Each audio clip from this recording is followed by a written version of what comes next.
On Friday evening, I brought home a thick stack of anonymous assignments from the college.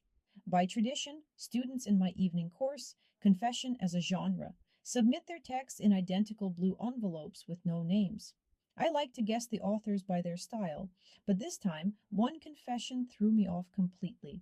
It began like this: I'm sleeping with a married woman. Her husband is a professor obsessed with texts. Every Wednesday, while he's teaching his seminar, we meet in a house that smells of cinnamon coffee and wet watercolor. Then came details only someone close to me could know: a black mug with a chipped rim, an old dog named Milton, a crack in the study window. I reread the paragraphs, hearing the floor creak in the hallway. Grace was fussing with the kettle. She suspected nothing. I sat at the table holding the confession of her lover.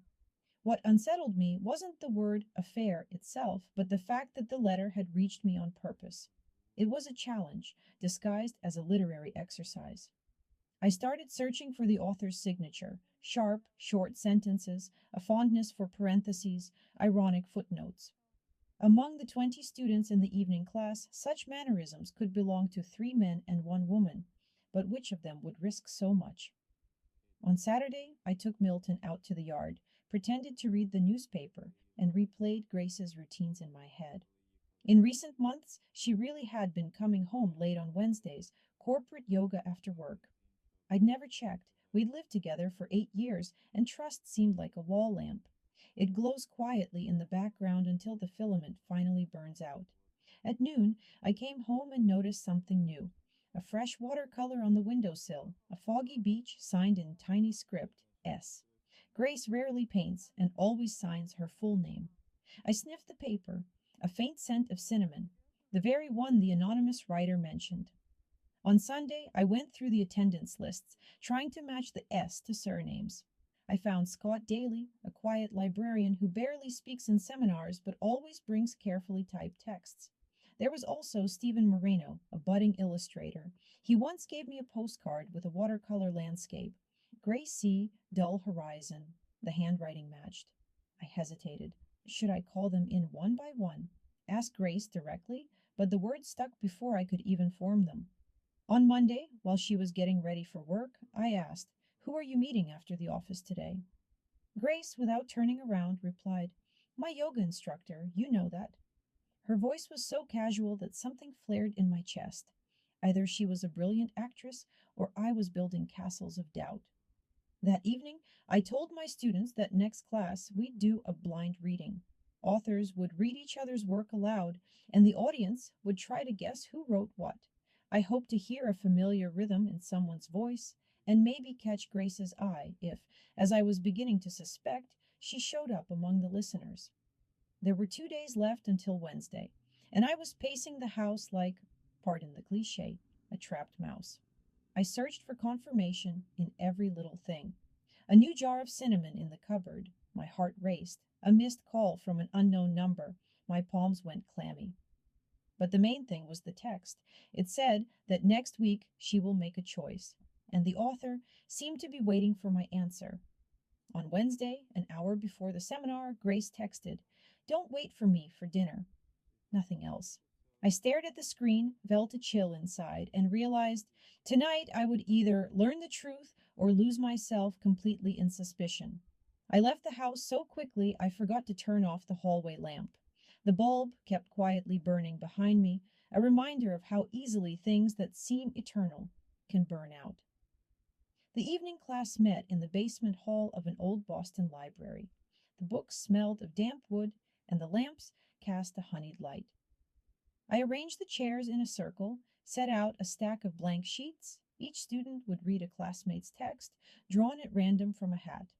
I placed the blue envelope in the center: confession about cinnamon coffee. The students arrived right at 7. I quickly scanned their faces. Stephen Moreno was late and took the last seat. Scott Daly kept his hands in his pockets, as if hiding hot coals. The others looked like ordinary listeners, but tonight their texts sounded especially loud. For me, every line was an attempt to dissect my own heart. When it was Scott's turn, he drew a sheet and, without looking at me, began to read. Sometimes I think he suspects. He collects words like bullets, and one day He'll shoot them, right at both of us. Those were the opening lines of that very letter. The room fell silent. Scott read in a flat, slightly muffled voice like an old radio announcer. I saw Stephen's shoulders tense.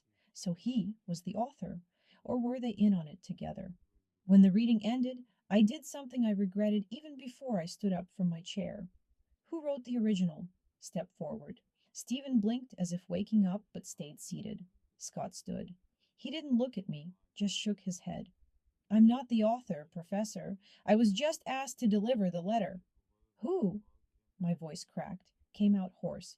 She did. I felt the room spin, but in my mind there was a cold clarity. Grace had found a way to tell me the truth, so that we both ended up on a bare stage, with no way to hide behind our usual roles. I left the classroom without closing the door behind me. Outside, spring rain had started. Under the awning stood Grace.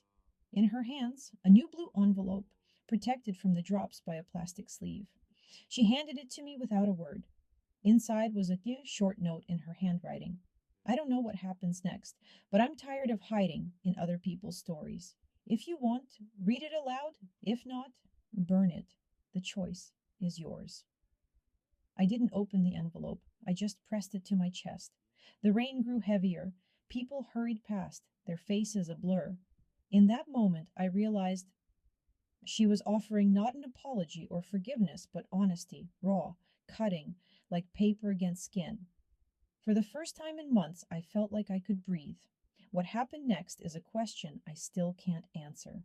I stood under the gray Boston sky, holding both someone else's and my own story at once, and chose to open it and know everything, or to let it go, allowing the secret to dissolve with the spring rain. I never did open the envelope. Maybe one day I will. For now, I live with the thought that truth isn't a period but only a comma, after which the hardest part of any sentence begins.